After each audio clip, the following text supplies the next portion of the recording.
ఆయా ఏనుగు. అనగనగా ఒక ఊరిలో రామయ్య అని ఒక రైతు ఉండేవాడు. రామయ్య చాలా నిజాయితీపరుడు. అతనికి ఒక చెరుకు తోట కూడా ఉండేది. ఆ చెరుకు తోట మునుపటి కంటే చాలా ఏపుగా పెరిగింది. రామయ్య తోటని చూసి మురిసిపోయి పంట చేతికొచ్చింది, 2-3 రోజుల్లో అమ్ముదామని నిశ్చయించుకున్నాడు. రామయ్య ఎప్పటిలాగే మరుసటి రోజు పొలానికి బయలుదేరాడు. పొలం దగ్గరికి వెళ్ళిన రామయ్య చెరుకులో కొంత భాగం తగ్గినట్టు గమనించాడు. అరే, నిన్న బాగానే ఉందే, ఏమైంది అని అనుకుని సరే రేపు చూద్దాం అని అక్కడి నుండి వెళ్ళిపోయాడు. మరుసటి రోజు మళ్ళీ వచ్చి చూడగా చెరుకులో నుండి ఇంకా కొంత భాగం తగ్గింది. అప్పుడు రామయ్య ఏదో జరుగుతుంది, ఈరోజు రాత్రి ఇక్కడే ఉండి ఎలాగైనా దొంగని పట్టుకోవాలని అనుకొని అక్కడే మాటు వేసి ఎదురు చూస్తున్నాడు. ఇంతలో ఆ ప్రాంతమంతా ఒక్కసారిగా వెలుగుతో నిండిపోయింది.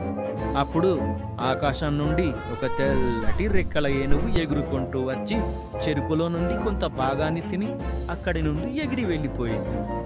ఆ విచిత్రాన్ని చూసిన రామయ్య తెల్ల ఏనుగు రావడమేంటి, చెరుకు తినడమేంటి అని ఆశ్చర్యపోయాడు. సరే, దీని వెనక ఉన్న మర్మమేమిటో కనుక్కుందామని మరుసటి రోజు మళ్ళీ మాటు వేసి ఎదురు చూస్తున్నాడు.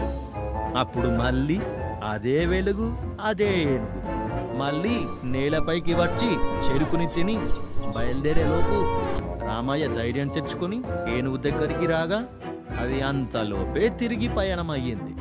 రామయ్యకి ఏం చెయ్యాలో తెలియక ఏనుగు తోక పట్టుకుని ఎగురుకుంటూ దాని వెంట వెళ్ళాడు. అలా ఏనుగు తోక పట్టుకుని ఎగురుకుంటూ ఎగురుకుంటూ ఒక అద్భుత లోకం చేరాడు. ఆ లోకాన్ని చూసి రామయ్య చాలా సంతోషపడ్డాడు. పక్షుల కిలకిలలు, సెలయేర్ల గలగలలు చూసి ఆహా, ఏముంది ఈ లోకం అనుకున్నాడు. అలా ఆ లోకంలో తిరుగుతూ ఉండగా రామయ్య ఒక వింతైన మామిడి చెట్టును చూశాడు. దానికి చాలా పండ్లు ఉన్నాయి. వెంటనే రామయ్య చెట్టు దగ్గరికి వెళ్ళి చూడగా దానికి ఉన్నవి మామూలు పండ్లు కావు, బంగారు మామిడి పండ్లు. వాటిని చూసి రామయ్య మరింత ఆశ్చర్యపోయాడు. వాటిని కోసే ప్రయత్నం చేయగా రామయ్య నిజాయితీ మాత్రం వెనకకి లాగింది. అప్పుడు వెంటనే తెల్ల ఏనుగు ప్రత్యక్షమై రామయ్య, ఆ బంగారు పండు నీకే, కోసుకో అని అనగా అప్పుడు రామయ్య, లేదు గజరాజా, నేనిక్కడికి వచ్చింది వీటి కోసం కాదు, నా చెరుకు కోసం అని చెప్పాడు. అప్పుడు ఏనుగు రామయ్య నిజాయితీకి మెచ్చుకొని తిన్న చెరుకుకి 2 పెరగాలని చెప్పి బంగారు మామిడి పండ్లతో సత్కరించి రామయ్యని తన మీద ఎక్కించుకొని భూలోకానికి తిరిగి పయనమయ్యింది. కథలోని నీతి, నిజాయితీ ముందు కానుకలు చాలా చిన్నవి కదా. The Fox and the Grapes. అనగనగ అడవిలో ఒక నక్క నివసించేది. వేసవికాలంలో ఒకరోజు నక్క ఎంత తిరిగిన దానికి ఆహారం ఏమీ దొరకలేదు. దానికి తోడు ఆరోగ్యం బాగా లేక నక్క నడవలేకపోతుంది. ఆహారం కొరకు ఏదైనా దొరికితే బాగుండు, చాలా నీరసంగా ఉంది అని అనుకుంటూ చుట్టుపక్కల చూస్తుంది. అప్పుడు దానికి ఒక ద్రాక్ష చెట్టు కనిపించింది. నక్కకి ద్రాక్ష పళ్లను చూసి నోట్లో నీళ్లు ఊరాయి. ఎలాగైనా తీయటి ద్రాక్ష పళ్లను తిని కడుపు నింపుకోవాలి అని అనుకుంటూ ద్రాక్ష చెట్టు వద్దకు పోయింది. ద్రాక్ష పళ్ళు చాలా ఎత్తులో ఉన్నాయి. పైకి ఎగిరి అందుకోబోయింది. ద్రాక్ష పళ్ళు అందలేదు. మళ్లీ మళ్లీ ప్రయత్నించింది. అలా ఎగురుతూ ఎగురుతూ నక్క కింద పడిపోయింది.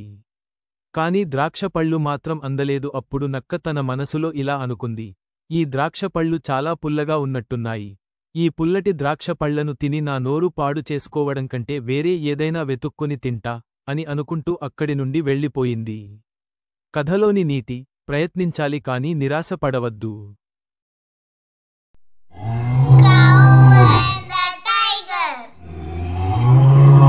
అనగనగా ఒక అడవిలో ఒక పులి నివసించేది. ఒకరోజు పులికి ఆకలి వేసి అడవిలో తిరుగుతూ ఉండగా ఒక మేత మేస్తున్న ఆవు కనిపించింది. వెంటనే పులి ఆవు దగ్గరికి వెళ్లి తినడానికి సిద్ధం అవుతుంది. అప్పుడు ఆ ఆవు పులిని చూసి, ఓ పులిరాజా, నేను ఈ మధ్యనే ఒక దూడని ఈనాను. నా పిల్ల ఇంకా పాలు తాగుతూనే ఉంది.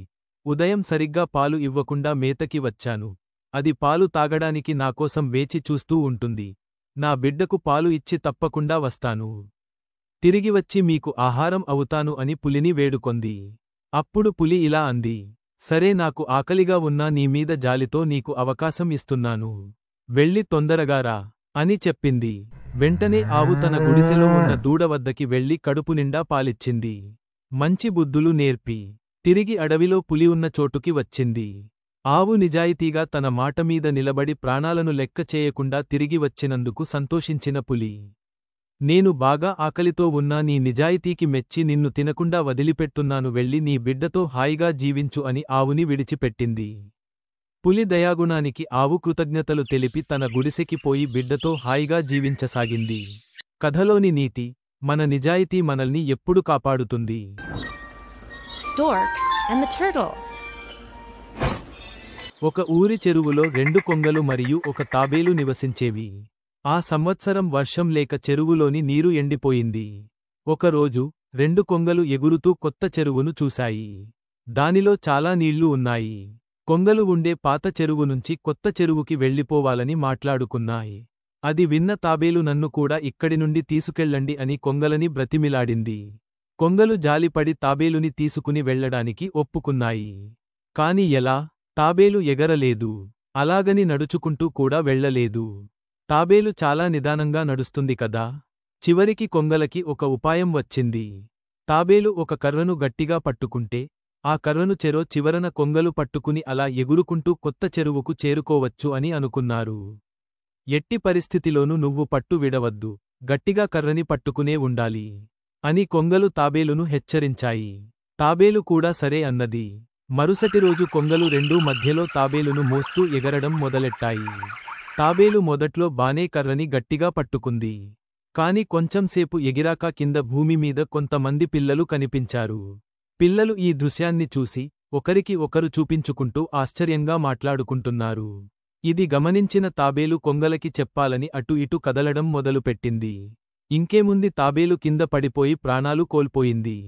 చనిపోయిన తాబేలుని చూసి కొంగలు చాలా బాధపడ్డాయి. కథ యొక్క నీతి: అన్ని విషయాల్లో అత్యుత్సాహం పనికి రాదు. ఓపిక చాలా ముఖ్యం.